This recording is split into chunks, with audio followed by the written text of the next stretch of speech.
Já que estamos falando de trabalho, para muitos que estão à procura, tem muitos que estão com aquele excesso. E cerca de 32% dos trabalhadores do Brasil sofrem com a chamada síndrome de burnout. Isso de acordo com a Organização Mundial de Saúde. O nome é diferente, né? Você sabe o que é? Pois é, mesmo o número sendo alto, a doença ainda é pouco conhecida e pode ser confundida com um simples estresse. E traz reflexos. Hoje nós vamos conhecer a história da Juliana, que ela passou por um longo período de tratamento e agora tenta retomar as atividades para dar aí um novo rumo à vida. Inspira, respira, não pira. A frase vai além de um quadro bonitinho de decoração. É um pensamento que merece ser praticado todos os dias, mas que para muitos se torna difícil em algum momento da vida, especialmente da profissional. Eu estava me sentindo como se eu fosse uma panelinha de pressão. Essa era a minha melhor definição, tanto que quando a médica estava diagnosticando a minha pressão alta, um motivo que ela começou a investigar, que ela diagnosticou o burnout, foi essa minha melhor definição que eu dei para ela, que eu estava me sentindo uma panela de pressão prestes a estourar a qualquer momento. E isso era tanto no meu corpo físico quanto no meu emocional, porque eu estava muito abalada. E eu sempre fui muito forte, e eu não estava mais forte.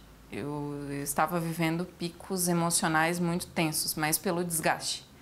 E além disso, eu sentia muito cansaço emocional, que eu acho que é pior que o cansaço físico. Sentia muito cansaço físico, eu dormia cansada, acordava cansada.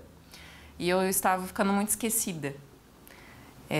Eu estava concentrada fazendo as atividades e daqui a pouco eu já não lembrava mais o que eu estava fazendo. Então, isso para mim foi muito ruim.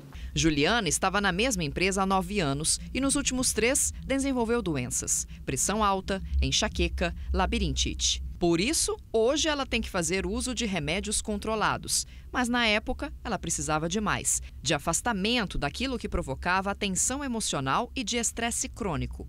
Ficou de atestado por 70 dias para fazer tratamento com medicamentos para controlar a ansiedade e também um acompanhamento de psicólogo. Mas foi difícil ela entender que não era só um estresse, que ela estava doente e que precisava de ajuda. Hoje eu já estou apta para voltar para o mercado de trabalho. Me sinto com vontade de trabalhar novamente, mas foi muito tenso, assim. E assim, para mim, dentro da minha cabeça, sempre foi muito difícil aceitar que eu precisava de ajuda, que eu precisava parar e que eu precisava me cuidar, porque eu sempre fui muito de cuidar de tudo e de todos, menos de mim. Burnout. Essa palavrinha em inglês significa esgotamento. É igual um carro que sem combustível vai perdendo sua força para impulsionar o motor a trabalhar. No caso do corpo humano, a síndrome tira o ânimo, o sono, causa irritabilidade, deixa cansado, você se isola e sente muitas dores musculares. É como se o corpo fosse queimando a energia até esgotar. O autoconhecimento, ela vai percebendo algumas coisas.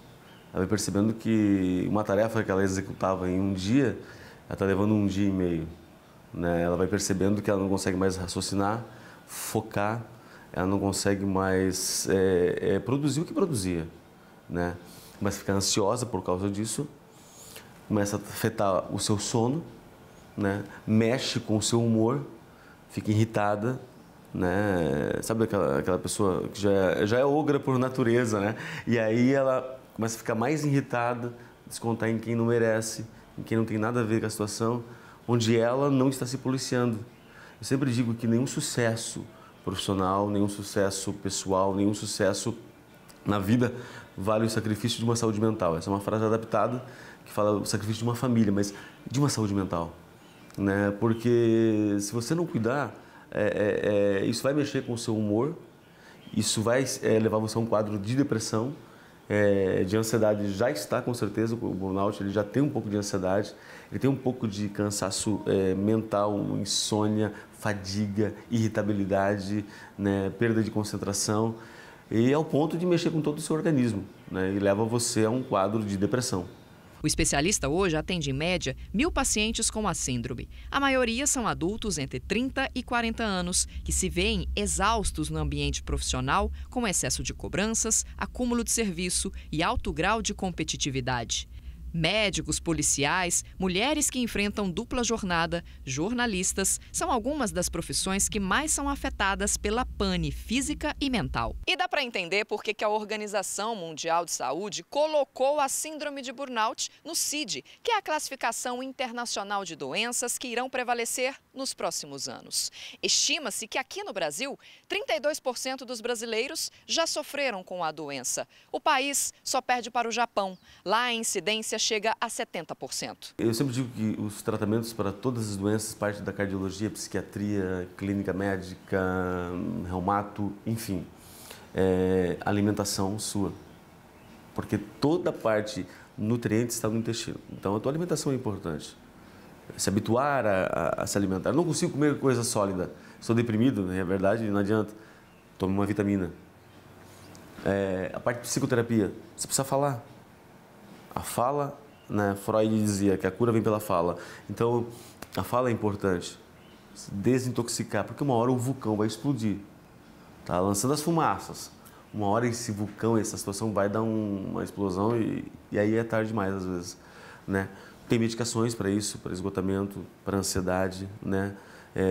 Tem atividade física, né? Liberação de endorfina, né? É essencial e criar hábitos, né? Quando Juliana voltou a trabalhar, sofreu com a demissão.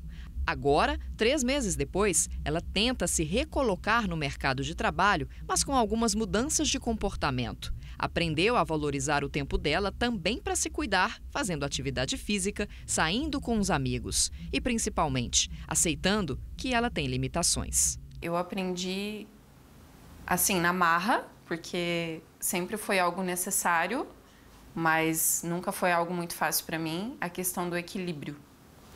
Porque você pode dar o seu melhor, você pode fazer muito bem o seu trabalho, com muita qualidade, porém, saber colocar limites e se respeitar. Porque a pessoa que ela... o ponto que eu cheguei é porque eu não me respeitei. Então, às vezes a gente tem medo de falar não, a gente tem medo de machucar as pessoas, ou a gente tem medo de ser julgado no trabalho. Então, eu acredito que a gente pode fazer um ótimo trabalho, ser o melhor profissional da empresa, mas com equilíbrio, com educação. A pessoa que está vivendo um momento estressado, né, de desgaste, como eu estava, ela não precisa destratar ninguém, mas ela precisa aprender a dizer não para algumas coisas e estabelecer limites. Porque as empresas, no geral, elas sempre vão querer mais com menos.